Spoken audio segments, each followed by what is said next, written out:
A very good morning to everyone. If you can hear me, wave your hands so that I can see that audio is working well. Great. Welcome, welcome. Nice to see you all. Thanks for the waves, and thanks for many of you coming back and some new faces as well. We've got a big group building up here already. This is a topic that is near and dear to every TEDxer's heart. We have a group here with us, TEDxers on video, and we also have many listeners who join us via audio or video later on. So hello to everybody. We're here with a very special guest, Cloe Shasha. Hi. Hi, Cloe.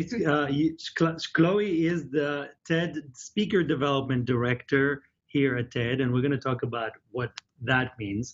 But before we even begin, I'd like to point out that Cloe has quite a bit of history with TEDx. In fact, I think your first, either you came in as an intern or your first job was, tell us about your first role at TED when you first started, and so how long ago was that? I was also a TEDx organizer in college. Right. So I organized TEDx Middlebury, which is still going every year. It's way better than when I was there now. When I started in 2011, at TED, I was a contractor on the TEDx team. I got to work with Laura Stein, who's no longer here, and a few other people who have left. Yeah, Salome as well, who's still here, of course. And my role was basically to help support TEDx Youth Day, which took place in November every year, simultaneously with TED Youth. So some of you may have been organizers back then, but it was a really fun project. We were making a platform for all of the organizers, like all of you, to congregate around that day. Yeah, and then what was your first job when you left? You got a job to go to another team, when the TED team. What was the first job after that? Yeah, so then I was the TED Projects Coordinator, I think was my title. I was working with Kelly Stetzel, who was the content director at the time, and supporting her in the talent search around the world. There was a year that we went around to 14 countries to basically find talent and bring it to TED. Great. So I was supporting her with that, and then my role in curation has since evolved. Okay, great. So today we're going to talk a lot about speaker development, and I want to just frame the conversation for everyone who have joined us. We kind of, the process of selecting speakers and developing speakers can sometimes get intertwined. Cloe does work with the TED curators team. You work in the curation team, so you work with our specialty curators as well as general curators, and you are involved in helping to select some speakers and recommend some speakers and choose them from the nominations process. But we're not going to talk about that today. What we want to talk about is once you have selected a speaker, they have committed to be coming to your event, like they have committed to coming to our event. How do you work on developing them to get the best talk that they can give? Mm-hmm. That's what we would like to talk about today. We'll talk about getting the right content, and then we'll talk a little bit about the logistics, the process that you've put in place here at TED to facilitate a good talk coming out. We'll open it up for questions in about 25 minutes or so, and we'd love to hear from you as well. So we are welcoming both questions and anecdotes, any ideas, any kind of concepts that you'd like to share from your event as well. Those of you who have never joined us before, you know that the chat room on the right-hand side of your screen is where you can continuously express what you're feeling as we have the conversation. Share your thoughts with us and with each other. We have a couple of people looking at it, and put your questions in capital letters. It helps us find them quickly. And also let us know whether you'd like to ask your question on audio, on video, or if you'd like me to ask it for you. So how does it all start? So you have a speaker. Tell us about the beginning of the process of how you get the best talk out of them. What are you looking for? Mm-hmm. What do you do to get there? Totally. So once they've already been invited, the biggest thing is thinking, okay, this person has a particular style and expertise, and we don't want to get in the way of that, right? And there is sort of this this belief that's out there among TED fans that there's a formula for a TED Talk, and that really is not how we approach any of the content development that we work on. So one example is like someone like Roman Mars, who gave a talk a few years ago, he has a podcast called 99% Invisible. He gave a talk about city flags, and he ended up doing it on the stage with an entire board, a soundboard that he uses for producing podcasts. And that's something we very much encourage. So in the very beginning, we really like to think about what is this person's main idea, and how are we going to help them turn that into a talk that is in their style and make it the best possible for their style. And you start off with, so what's the first step with them? So you start off with telling them to do a raw script, or you have a conversation. What's the very first point of contact with them? So after they've confirmed that they're speaking with us, then we send this very elaborate next steps note. And the next steps note has all these deadlines and all the logistics stuff and connects them with our logistics team. But then we also say, this is how many minutes you have for your talk. And to speak at this number of minutes, please plan for 130 words per minute. The reason we say that is that some people say 150, but when it comes to being on the stage, there's laughter, there's applause, and then it will go over. So we've actually recently moved that number down to 130. And the reason we're so adamant about stressing the number of minutes that early on is that people will want to write a much longer talk if we don't tell them how long their talk is. And so keeping that time limit clear from the beginning is super helpful for making sure that the arc and the narrative of the talk is going to actually be present in a short amount of time, and that they're not later trimming back the important stuff to make it short and losing the meat of the talk.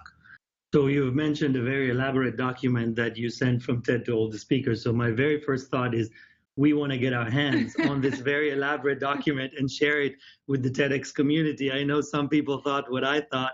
So we are going to ask you for a copy of it. We're going to post it on the hub alongside a recorded version of this talk, so all of you can use that. What are is there one other interesting, meaningful part? I'm sure there's a lot of things on logistics, which we'll get to, but anything else about how to help them frame how you should be thinking about your script? Because that's essentially a request to ask to write their first draft. Is that what it is? So we'll either say, we usually say your outline or your talk, like talking points or full script, because the nice thing about outline is since we're going to be working with them, it gives us a chance to go back and forth before they've fully developed a whole script. And that also makes sure that the main idea that we've agreed upon as being their talk idea can be in there before they've written everything out. So that's what we ask. And we also ask for footnotes as they do that, because we have a small but mighty fact check team. And so we want them to be as prepared as possible with the materials they need before it's too late. So if the speakers are able to share those footnotes early on, it makes their lives easier and our lives easier, because the speakers don't want to have to change content last minute anyway. If the fact checkers do find something they have to fix. So so it's the outline / draft, the footnotes, and ensuring they know the number of minutes. And so that's the biggest thing for content at this stage. We also tell them that they will have a video rehearsal formally, and then an on-site dress rehearsal, but that we are available for additional video rehearsals and calls and back and forths in writing whenever they want. As they need it. But the anchoring events that you put is a video rehearsal, an on-site rehearsal. Sometimes it's more than that. I know it's, Definitely. Sometimes it's more than that. It can. So that's the minimum. Yes. The on-site being at the TED event. Correct. Okay. Yeah. So now you receive the first draft. Tell us about what you and your team do when you receive it. Mm-hmm. So recently we established a process where we have 2 readers on every script, because our team grew in the last few years. So we now have 4 full-time specialized curators in different areas: business, tech, design, and science. We also have other people on our team who are more generalists, and we all have sort of different areas of interest that we like to focus on when we read talks. But between, I'd say, about 12 of us, there will be 2 readers on every script of a big event. And the nice thing about that is you're getting 2 angles in. So you're getting, if it's a science talk, we'll always have the science curator be one of the readers for the most part, and then we'll have someone else. And so who's not a science specialist, not necessarily a who science can say specialist. I have no idea what you're talking about. Right. Or exactly. I don't know what that amoeba is. Like, what amoeba are you referring to? Right. So having that balance is really helpful. And so what we're looking for in the first draft is this clear? Is there a clear idea? And is it getting specific? And the specificity question is huge because especially when people are writing a short talk for the first time, it can be intimidating to try and take out what they're used to talking about in their 1 hour lecture. So they'll just try and do like a very broad overview, almost like the bullet points version of something or an abstract of a science journal. And that's not what we want, right? Like no one's going to remember that talk later. So what we're telling them is try not to tell us everything lightly. Try and tell us a few things deeply. And that, again, is not a formula. Like that looks so different for everybody. It doesn't mean that everyone's going to have opening quote and then deep example, but it does mean that specificity has to come out in some way, and that looks different for artists than it does for technologists, than it does for historians. So that's what we're looking for and that's just experience that we have over time of really understanding what that means in terms of what specific can look like. So those are the first things we look for. We also look for the flow. Like does it make sense to have this part before this part? Should we move things around? And then we go from there and they build out more and then we can be more specific in our feedback. Okay, good. So do you find that many of them think that there's a formula and try to kind of fall into that in some ways? I don't really know how many people come into being a TED speaker believing that. I do think that some people do and don't tell us and try and write to a formula. And often, honestly, it's based on Sir Ken Robinson. And it's so because they go to the website and they look at what's the most popular talk of all time, yes. And then they try to emulate that. Totally, and like something about his like British presence, like people are just really into it. But we do try and tell people, oh yeah, like so you study sloths, like tell us the most hilarious thing about sloths. Yes, that comedy thing that you just said to me on the phone, include that, right? So we're trying to encourage them to be themselves. But sometimes people will say, oh, but isn't that like not a TED Talk thing? And we're like, no. But I do think we could do a better job of emphasizing at the beginning, there is no formula for this. And I think actually your question is making me see that more. Right. Trying to bring out the real personality, so to speak. So I have here a list of questions that you kind of sketched down for us, the kind of questions that you ask yourself when you look at a story. You want to share, maybe pick some of them from us, or if you can do all of them very quickly, that's good too. Sure. It's up to you. I'll look down to refer also to what I said before. Please. So what is the main idea, which we talked about? Is this specific enough? Which you mentioned. Having specific examples. What is the narrative arc here? So like, do you feel like it's taking you to closure? Or is it just random specific examples? That's not satisfying either to listen to.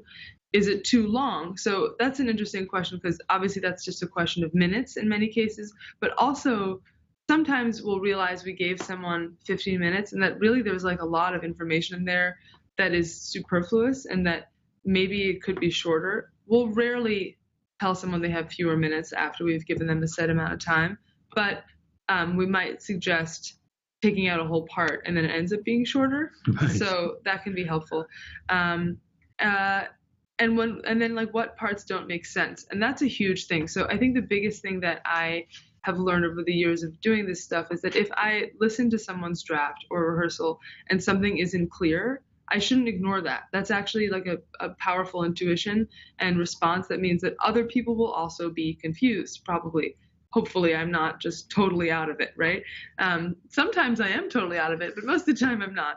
So listening to anyone's reaction in the room when they're in a rehearsal saying, I don't think this makes sense, is a valid response. So thinking about how to make it clear, how to make it less jargony, that's huge, right? Taking out all the biz words and acronyms, no one knows what those are. Thinking about how it can connect to a non-American audience or Western audience in our case. Really paying attention to the things that will go over other people's heads if they're not a specialist in that field. You also wrote here when you kind of ask yourself, what are the best parts? What do you do with that?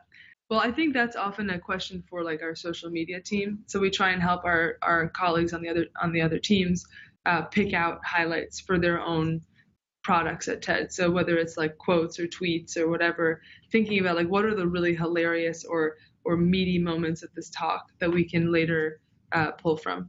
And is all that process of looking at the first draft and asking these questions and giving the feedback, is that you and one other person? Is it two people kind of tag teaming on that? It usually is two people, but then once the video rehearsal happens, there's more people. So in some ways, the nice thing about the video rehearsals and the stressful thing, frankly, is that there's people in the room who have fresh eyes.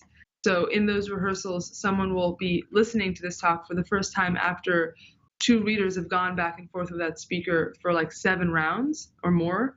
And so the stressful thing about that is that the new listeners might be like, what? No, this is not even, that's not the talk we want. And the nice thing about it is, wait, that doesn't make sense. And the reason that a new person will know it doesn't make sense is because the people who've been with the talk for so long have forgotten that the older draft's comment is no longer the newer draft. So I think there's a lot of value in figuring out how to balance new and old readers for someone's talk. And for many TEDxers, for most TEDxers, we don't have on the teams 12 people dedicated to speaker curation. You probably have 2 or 3 at the most, but you can still bring in, of course, other team members who are all there with you because they're passionate about TED Talks. And so finding ways to bring other members of the team who might have a different function, but can still listen and give you that fresh set of eyes and help you catch holes or confusing spots could really be useful. We already have a question. I actually didn't go to questions yet, but a question did come in, and please start writing them. We are taking them. This is from Kiara Aiello at TEDx. FSU Hena? FSU Hena or Fujena, I would say. Do you reject speakers that refuse to rehearse? Common issue for us with university professors. That's so interesting. I would say that the issue we have with that, or that issue comes up less often with professors and more often with business people who are used to doing a circuit. But that's interesting that happens in that context. Well, we kind of just say, that has rarely happened. It probably has happened a few times where we're like, if you're not going to do the work, we can't do this with you. But for the most part, we'll just say, look, everybody has done this. Bill Gates did this. If you're not going to do it, it's just you're not doing what we're preparing you for. And it's not because we don't think you're the expert. Like there's sort of some ego stroking that has to happen, right? It's not because you're not the expert. It's because we know what our audience wants. So how can you think about how, what we want to help you think about how to make your talk reach our audiences both in the room and online. And that's where we come in as experts. We're not trying to tell you your talk is bad or that you're not the best engineer or whatever. So that can help sometimes. The other thing is that this is not specific to professors, but we do have a thing with artists sometimes who just can't write out talks. Like some people are just visual thinkers, right? So they're not going to spend the time writing a long script. And we have to sort of accommodate that. So thinking about how they will best work with us is work that we're willing to do as long as they're willing to put in the work. So if it's not a traditional rehearsal, but more like a brainstorm on the phone that we later transcribe, which of course is a cost, I understand, but we can do that with rev.com and it's not super expensive. It's like $1 a minute, I believe. You can transcribe it and then give it back to the speaker and say, this is what you said to me on the phone. Like, let's try and turn that into a talk. So there's a lot of ways to navigate different styles, but I agree if someone refuses, that's a lack of commitment and it's probably a sign that they're not going to want to really put in the work. Yeah, and I heard anecdotally both at TED and TEDx, sometimes when you are willing to walk away and you have that conversation with the speaker diplomatically, a combination of ego stroking with saying, look, I think this is not going to work out. Sometimes that's a fantastic turning point where the speaker then suddenly understands, oh, you're willing to walk away. And that can sometimes kind of really help out. So so you go through this. Talk to us about the first round of rehearsals. I've sat in just to watch. Sometimes if I have time, and if I see it happening, I sit in on those. They mostly happen. There's a group of people here with the speaker coming in on video, some coming in person, but talk about that initial process and what do you mostly do there? Yeah, I would say that when we have the chance to rehearse in person, it really is lovely. Like if the person's near New York, we'll bring them in just because that rapport is so different in person. So that's the first thing. The second thing is that people are at very different levels of prepared for that video rehearsal. So, and I think that again, there are a lot of ways we could be more clear in our communications, but I think we should actually emphasize that video rehearsal doesn't have to be a perfect rehearsal, that it still is a brainstorm state, because the way that we work, again, is that we have these readers, but then in the rehearsal there's new viewers, and the new viewers of the talk are very likely to have feedback that will change the talk quite a bit. So thinking about this as still a work in progress, as long as it's like a couple months at least before the talk, is nice. Other people come in and they're like, this is my talk, these are my slides, I'm done. And then we'll be like, well, actually, you're not done. Here's some more feedback. And I would say that people respond well to it as long as we are in sync as a group. Excuse me. So that's the biggest thing, is like sometimes all of us in the room aren't in sync, and that's our fault. So if we're not able to really understand, where is this person at? What do they need? Is this a sensitive personal story? Can we like be gentle with how we give feedback? And then someone will be like, that's great. And the other person's like, but I don't understand what your story is saying. Disaster, right? So really figuring out how to communicate in a uniform way, even if people have different opinions, is important in those rehearsals. On that I've observed, I'm actually interested in your perspective on it. Sometimes this is art and it's subjective, right? And sometimes you listen to 5 people's points of view. But if they don't agree, you need one person to come and say it, right? So I've noticed that if Chris is in the room and he has a strong point of view, that's the one that people go with, right? What do you recommend if a curator from TEDx is sitting there with 3 team members? Do you recommend being total egalitarianism, or somebody who are able to make the call? Yeah, that's a great question. I mean, I will say that there are definitely times when Chris says something and we'll be like, no, right? So he doesn't have the final say all the time, right? Okay. But yes, of course, his opinion is deeply valued. I think that I'll let him know you said that. You can. He knows. He's seen me push back. Okay, good. But I do think that that being sensitive to how the person is reacting. I mean, it's sort of just a question of emotional intelligence for the people in the room. If you look at that person on the video screen and they're clearly losing it in some way, whether it's private or outward, time to just stop with the feedback and deal with it later in writing or on the phone one-on-one. Because the nice thing is, one-on-one, that person can actually get the opinions of those 5 people in the room from one person.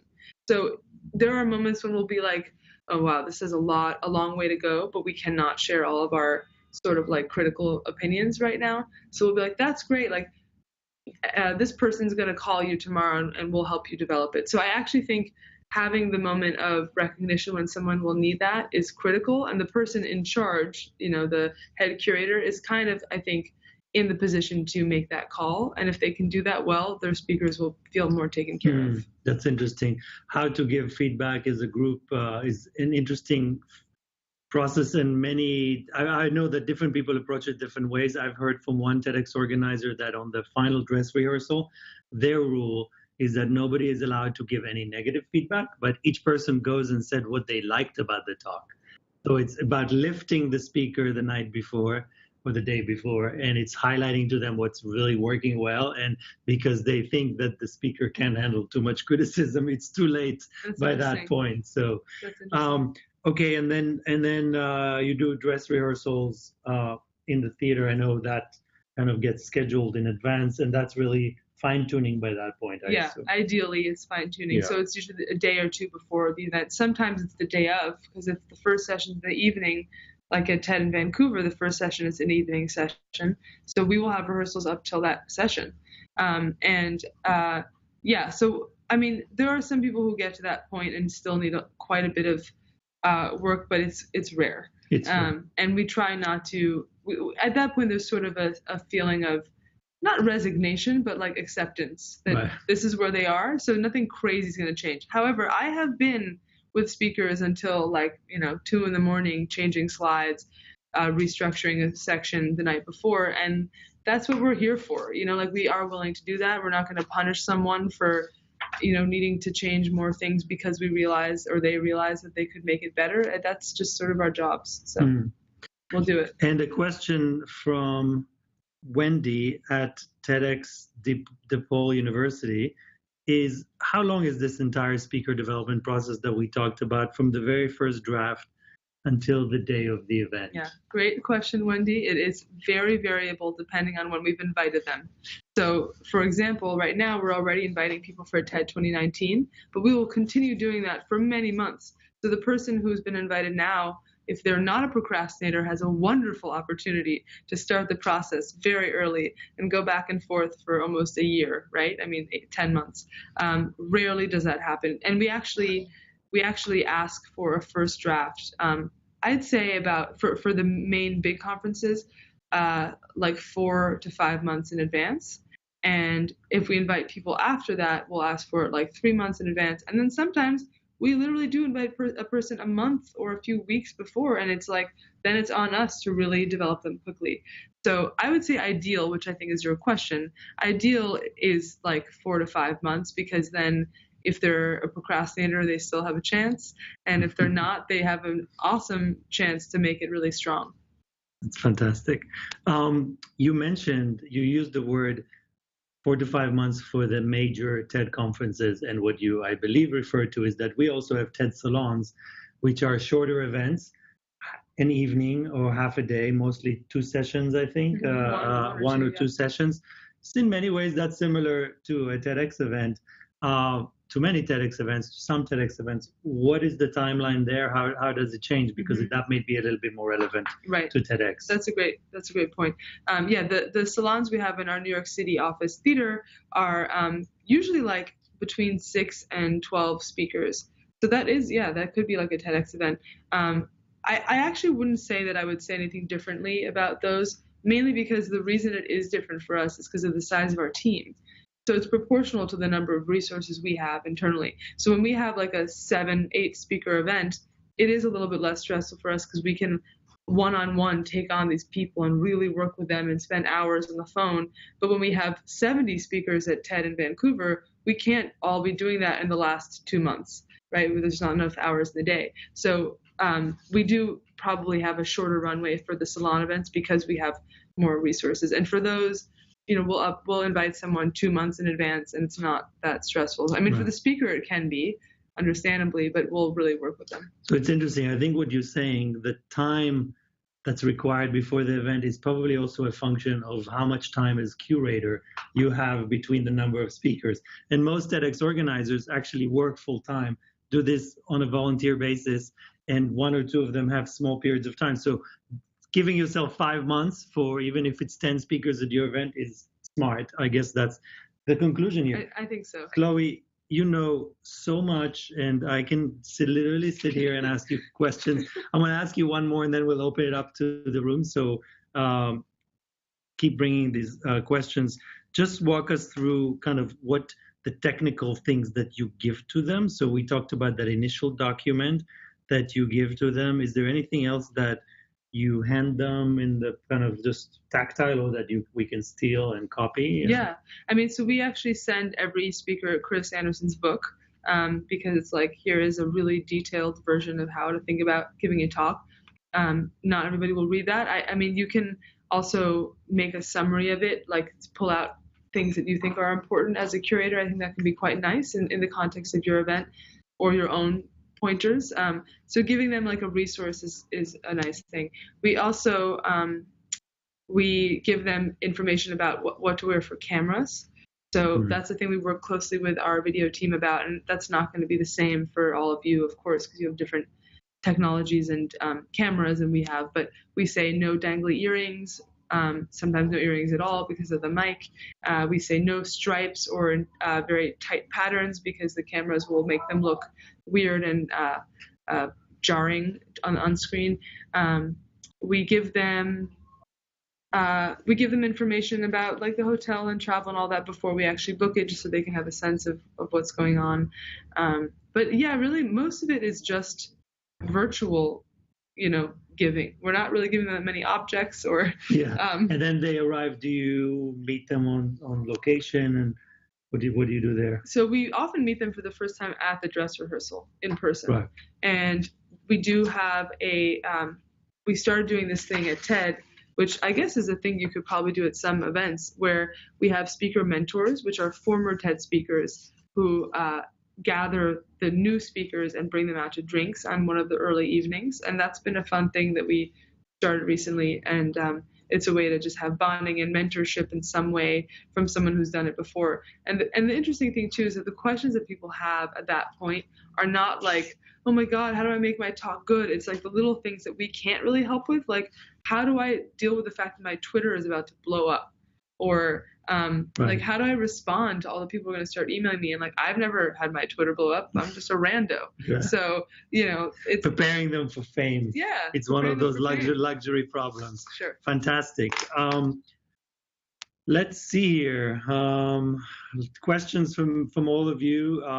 Chloe, as you know, there are people here from all over the world, and questions are coming in. I'm going to take the first one from Vivek. Hi, Vivek. He is a TEDx IIM in Bangalore. It's TEDx IIM Bangalore. I'm going to ask the question on your behalf, Vivek. How do you handle speakers that want to talk about themselves rather than the idea? And it's a great question, because many times when we see talks coming in from TEDx events, we code them, and often the code is stories of self. But people want to talk about themselves. It's hard to get them not to. I did this. How do you turn that into a great talk? Totally. Yeah.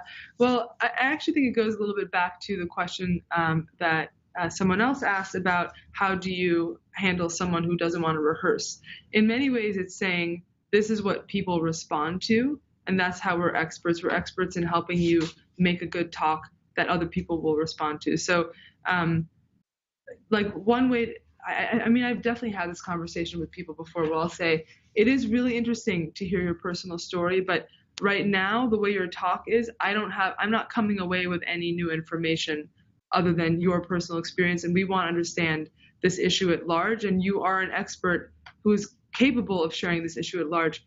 Let's figure out how you can balance it in. I think a lot of it is just the language of communication with someone to make them not feel defensive and to feel valued, but also to really hear that this is not sufficient and why.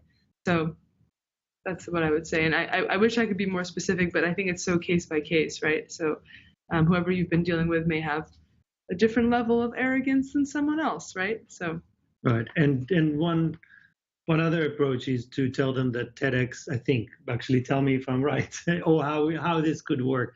The TEDx talks and TED Talks have an idea at their core. Yeah. And an idea that is not based on a personal story, but that is bigger than the story and can supersede your personal story. Is that something? I think that's right. I think that there are cases where talks are personal stories and that works, but when the goal is to have an idea-based talk, then absolutely.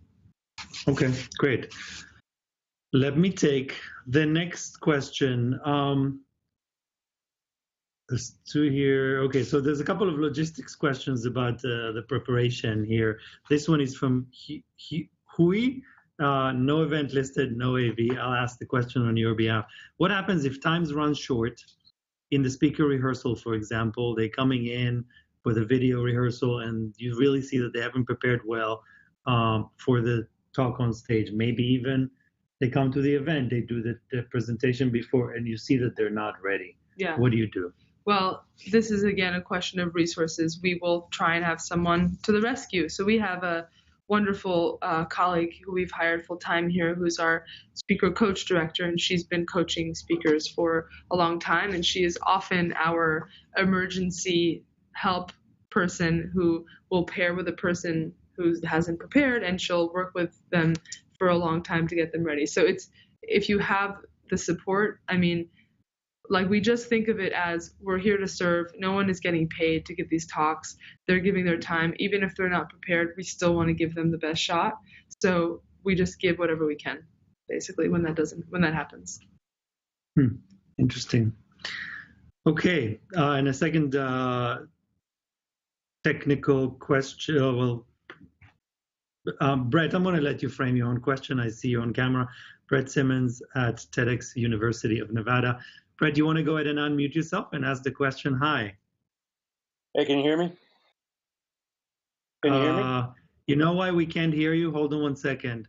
Because I just realized My speaker has not been working for 2 days, and I forgot this before we turned this on. So can one of you take out your headphones and we're gonna hear it on your thing? Go ahead, Brett. Can you speak? Yeah. So I need to mute. Hold on. I need to mute mine. Sorry about this. best hangout ever. Really appreciate this. So how far in advance do you do that video rehearsal that you're describing? 30 days, 60 days, and are there times when you decide to do a follow-up video rehearsal based on what you saw in the first one?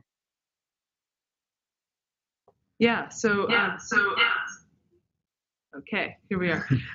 Yeah, I would say on average, it's like 2.5 months in advance or 2 months. I mean, and the thing is, when there's 70 speakers, it spans over several weeks, right? So it can be between 3 and 2 and even 1.5 months in some cases if people are like not free until the end. What is it for TED Salons? For TED Salons, we do it about a month in advance. Yeah, and the nice thing about that is, like you said, if they need more time and we need to do another one, there's time. So they have like a week to try and do a new version, and then they have another week to try and do a new version, and then there's 2 weeks before the event, right? So I think which is something that's relevant to that question, is how long do we give people to come back to us with a new version if something didn't work out super well in the first? And I would say like 5 to 7 days, and not a lot more than that, because too much time, then people like don't really do it. Oddly, there's a strange sweet spot, and like 3 days is unrealistic for most people. So like 5 to 7 days to do a new round. So I think if you work backwards from that, that's a way to think about like how long to give before the event for rehearsals. And Brett, I actually want to ask you a question back, and we're gonna do the speaker maneuver here as well. You curate a great event. We've seen some fantastic talks from your event. When you're listening to this process of developing, is there anything in particular that jumps out at you that either resonates in particular or something that you do differently for a TEDx event? So this is really very helpful. We do a speaker preparation process.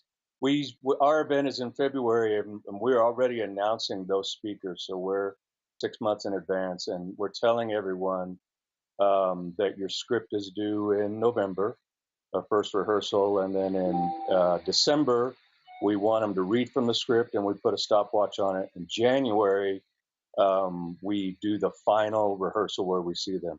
We don't do a dress rehearsal the day before because we think that's too late, and it makes them too nervous. So we give them their final feedback about 5 weeks out. But we also send all of our speakers the Chris book. It's very helpful. But just so many little things. I'm so glad that you're doing this and recording it, because I'm going to go back and watch it and make notes. Just so many little tidbits in here that are so very helpful. Because everyone will tell you, selecting speakers and preparing speakers is the hardest part of the process. That's right. Thank you. Thank you so much, Brett. You know, one suggestion for consideration. So I know some people don't do dress rehearsals for exactly the reason you've mentioned, but something that I heard can be successful is just inviting them on stage, letting them flick through all their slides, just get comfortable with the speaker, not give the talk, but just kind of make silly games, because it helps to just get up on there, see what it feels like, so the first time is not a shock. And I see you nodding, so perhaps you even do this already. Thank you for your question. Oh my God, let me see. I've got, so that was Brett's question. This is an interesting question. Many TEDx or events take place in countries or in cities where TED and TEDx are not necessarily as well known as they are in other parts of the world. And this question from Thomas at TEDx Ghent in Belgium, well, I guess in TEDx Ghent, it's not as well known. How would you recommend explaining the uniqueness of TEDx, the atmosphere, the kind of messaging that takes place to a speaker who's not aware of it, and when it's not possible for them to visit another event before ours? What are some of your suggestions? Yeah, that's a really great question. I think that one of the things that I talk about in the context of TED, I mean, there are people who have not heard of TED who we invite, right? I mean, that can occasionally happen. And we basically talk about how we'll send them links. We'll send them links to TED Talks that are relevant to that person's topic, so that it's like, look, other people before you have given this kind of talk before. And we also say the amazing thing about this platform is that people around the world get access to it, often in many languages. And there are very few better ways to really reach people, marginalized populations around the world with your idea, and also not marginalized populations. And so really emphasizing just the beauty of how a message can be reached through the TEDx platform. And I think the sending the links bit is helpful, as well as just sort of like general, you can like pull general text from the TED website about TED's mission and stuff like that. Helpful. I'm going to do a little call out for the room. So I can't see everybody. I can't see everybody on the screen. I know we have 86 people, almost 90 people online. But by show of hands or by typing into the chat room, if with caps, you can kind of do hand raise. If anybody wants to share an anecdote of something that they do at their event, which works well, something that either complements or contradicts what Chloe is talking about, I think that could be helpful as well. And Caroline and Taylor are sitting here behind the camera, and they're going to tell us if somebody wants to say something. How do you handle, this is a great question, how do you handle people from the professional speaker circuit? This is Julian from TEDx Greenville. Yeah, so when someone is a professional speaker and has their talk that is already locked in, we basically say, great, that's great that you have that talk. We really want you to write a very different talk for TED. And here's why. We want this to live on its own and be unique for our platform. And also, it's a chance for you to sort of step out of your usual flow and make something that's shorter, because usually it's going to be shorter than whatever the professional speakers are used to, shorter, snappier, and to the point. And so getting them excited about that is, I think, the first step. And then if they're resistant to it, similar to what I was saying before, sort of like this balance between acknowledging their expertise and also acknowledging our expertise as understanding what resonates with our audiences. How do you work? This is a follow-up question for me. How do you work with a speaker who wrote a book, especially a 500-page book like Steven Pinker or Yuval Noah Harari? How do you get them to turn that into a 10-minute talk? I mean, I actually think someone who's written a book that's long that they want to talk about in great detail is no different than getting anyone to make a short talk, in the sense that like everybody has a million ideas. So it's us just working together to pick out what's relevant and critical to this. And so the nice thing about when someone's written a book is that they already have sort of this outline in their head, whereas someone who's just a professor at large and does amazing work may not have like a clear outline of like how to talk about their thing. So the book people can sort of give us like their table of contents, and then we can be like, give us specific examples from these chapters, and we'll decide if you want the help, we'll decide what really is strongest for this talk. Okay, great. That's good to know. And I noticed that certainly with Harari's talk on with Sapiens, just picked like the first chapter, I think, and gave that idea.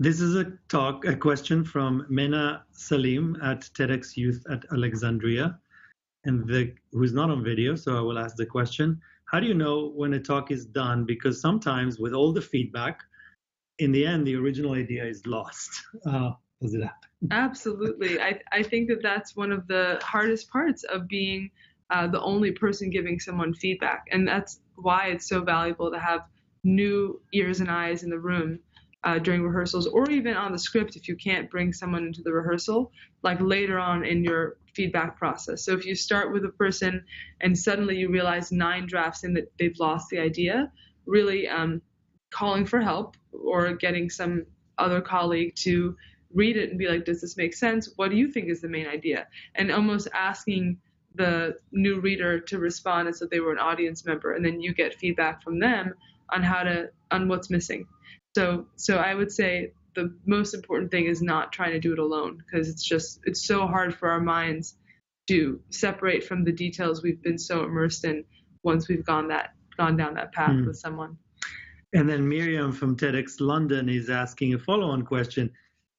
Did it happen that you get to the end, you go like, oh my God, there's no idea here. What do you do? I mean, did it ever happen to you? And do you know that ever, do you pull the talk or do you just let it go on? I think I know the answer, but go ahead. Well, so it's rare, but we have done it. And it's rarely because the talk is boring or doesn't have an idea. Like, I think if the talk is starting to feel boring and we're really close, we're just trying to make it as interesting as possible, but we'll still let them speak because we've gone this whole way with them. If someone is really unwilling to take out controversial content in the sense of like it's super it has an agenda, like all the things that are not part of the TED spirit that we make clear up front. We're not censoring, but we're trying to make sure that they're not trying to push like their brand or whatever. And if they're like completely unable to stop advertising in their drafts or unable to bring out the idea that we find that we've asked them to bring out and they're really resistant, we may say, you know what, this is not the right fit. Either come as an attendee this year and experience it, and maybe we'll talk about a future opportunity. And you could do that with your events too, like come as an attendee at this TEDx event and see what it's like and get a sense, and then maybe we'll invite you another year. Or if they're really terrible, hopefully this doesn't happen, you can be like, no, goodbye. But I think it is good. I think, Miriam, the way I would think about it is if this is happening a couple of days before the event, I would strongly discourage anyone from not letting the speaker talk. The speakers are the stars of the show. They are the stars of TEDx. They are the center of our events on stage, and they come and do it for free, just like all of you. And I think we really want to honor it and respect it. So remember, you're curating probably 10, 12, sometimes 20 speakers. If one is not fantastic, it's always being seen in context. And it is really important that we honor that contract with a speaker who's prepared and calm. And not everybody can be as exciting. And I think the audience can be forgiving as well. So that would be kind of my gut. By the way, Miriam, I know that you did your TEDx London event recently. I saw pictures yesterday. I was asking if we've seen any of the talks yet, and I know we haven't yet uploaded them, but I'm looking forward to seeing them. And congratulations on what looked like a great event. I think, my goodness, we are coming up on closing time, and I think we've addressed most of the questions here. The audience, you guys have been fantastic. Thank you all for coming on and staying on. Obviously, this is a topic that we care about. Chloe, you are a superstar. Oh, so sweet, it's wonderful to have you. You know so much, and thanks for sharing it. Thanks for letting us use the documents and the tools that you have. And we'll be posting this online for many more to see. So thanks again to everybody. Thank you all. Nice seeing your faces and hearing your questions. Thanks for your questions. Bye, everyone.